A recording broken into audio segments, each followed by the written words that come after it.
কেউ আপনাকে জাদু করেছে কিনা এটা বুঝবেন কিভাবে? এটা বোঝার জন্য সহজ এই 11টি আলামত যদি দেখতে পান তাহলে বুঝে নিবেন আপনাকে কেউ জাদু করে, ব্ল্যাক ম্যাজিক করে, সেহের করে আপনাকে ক্ষতি করার চেষ্টা করছে, যেটা আপনি নিজেও বুঝতে পারছেন না। কারণ আপনার জানাশোনা আছে যে আমার জীবনে আমার তো কেউ শত্রু নাই, কারণ আমি জীবনে কারোর কোনো ক্ষতি করি নাই, আমার শত্রু কে থাকবে? কিন্তু আপনি জানেন আপনার জীবনে কেউ শত্রু নাই, কিন্তু আপনার আশেপাশে এমন অনেক আছে যারা আপনার ভালো দেখতে পারে না, যারা আপনার উন্নতি দেখতে পারে না, যার কারণে অনেক সময় দেখা যায় আপনাকে জাদু করে ঘায়েল করার চেষ্টা করছে, কুফুরি করে, ব্ল্যাক ম্যাজিক করে, সেহের করছে, যেটা আপনি ধরতে পারছেন না। এর 1 নাম্বার গুরুত্বপূর্ণ আলামত হচ্ছে, অনেক মা বোনেরা এটার শিকার হয়।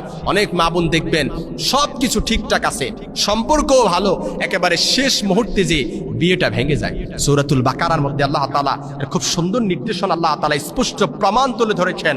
আল্লাহ তাআলা কত সুন্দরভাবে বলে দিয়েছেন, ইউফাররিকুনা বিহিল মারই ওয়া যাওজিহি, জাদুর মাধ্যমেও সম্পর্ক বিচ্ছিন্ন করার প্রচেষ্টা করা হয়। এজন্য কোরআনে যেহেতু স্পষ্ট দলিল, এটা অবশ্যই আপনাকে বিশ্বাস করে নিতে হবে। আপনার বিয়ে যদি বারবার ভেঙে যায়, সম্পর্কও ভালো, একেবারে শেষ মুহূর্তে যে বিয়েটা ভেঙে যায়, আপনার মনটাও তখন ভেঙে যায়, তখন বুঝে নিবেন আপনাকে কেউ জাদু করে ঘায়েল করার চেষ্টা করছে। 2 নাম্বার, আপনার অস্বাভাবিক যদি মাথা ব্যথা হয়, কারণে অকারণে যদি আপনার মাথা ব্যথা হয়, তাহলে বুঝে নিবেন আপনাকে কেউ জাদু করেছে, আপনাকে ক্ষতি করার চেষ্টা করেছে।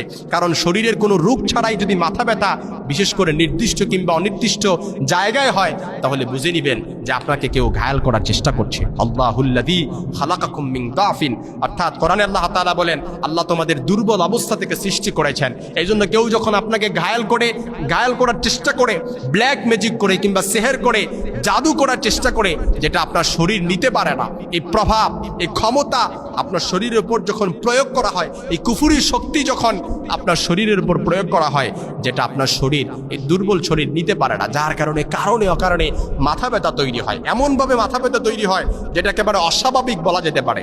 অর্থাৎ অনেক সময় দেখবেন মাথা ব্যথা এমনভাবে হয় যার কারণে মুখ ভর্তি বমি চলে আসে, এই মাথা ব্যথা আসার কারণে। আর ডাক্তারদের কিন্তু ফর্মুলা হচ্ছে, যদি মাথা ব্যথা থেকে বমি চলে আসে তাহলে সেটা কিন্তু একেবারে বলা যেতে পারে দুর্ভাগ্যের লক্ষণ। সেটা কিন্তু তখন আর কোনো অস্বাভাবিক রোগ হয় না, তখন অস্বাভাবিক পর্যায়ে চলে যায়, তখন আপনার যে কোনো সময় দুর্ঘটনা হয়ে যেতে পারে। 3 নাম্বার, ঘুমে অস্বাভাবিক যদি দুঃস্বপ্ন দেখেন, এমন দুঃস্বপ্ন, ভয়ঙ্কর দুঃস্বপ্ন যদি দেখেন, অনেক সময় দেখা যায় আপনি উপর থেকে নিচে পড়ে গেছেন, অনেক সময় দেখা যায় এমন প্রাণীর আকৃতি দেখেন যে প্রাণী আপনি জীবনে কোথাও দেখেন নাই, এমন অনেক সময় দেখা যায় এমন প্রাণীর ছায়া দেখেন যেটা আপনি জীবনে কোনো সময় দেখেন নাই, এবং অনেক সময় দেখা যায় স্বপ্নের মধ্যে এমন দুঃস্বপ্ন দেখেন যেটা দেখার পরে আপনি হঠাৎ করে যখন আপনার ঘুম ভেঙে যায়, অর্থাৎ আটকে ওঠেন, এবং আটকে ওঠার কারণ